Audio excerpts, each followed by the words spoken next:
একটা গ্রাম, সেখানে জন্মালেই কন্যা সন্তানকে বলি দেওয়া হয়। और कितना टाइम? बस थोड़ी देर और मेरी। আর সেই গাছ যেটার নিচে তাদেরকে ফেলে রেখে আসা হয়। 2025 সালেই একবার প্রথমের দিকেই মুক্তি পেয়েছে কাজল অভিনীত মা সিনেমাটি। একটা পৌরাণিক হরর থ্রিলার। এই সিনেমার ভয় নিঃশব্দে আপনাকে ঘিরে ধরবে। राक्षस।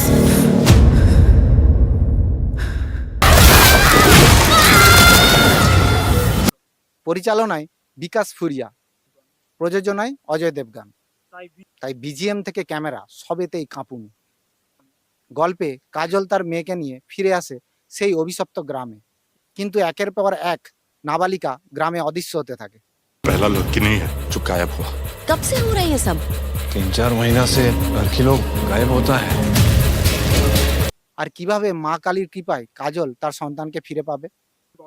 মা শুধু সিনেমা নয়, এ এক অভিশাপের গল্প, যার শেষ জানতে হলে আপনাকে অবশ্যই দেখতে হবে এই মা সিনেমাটি।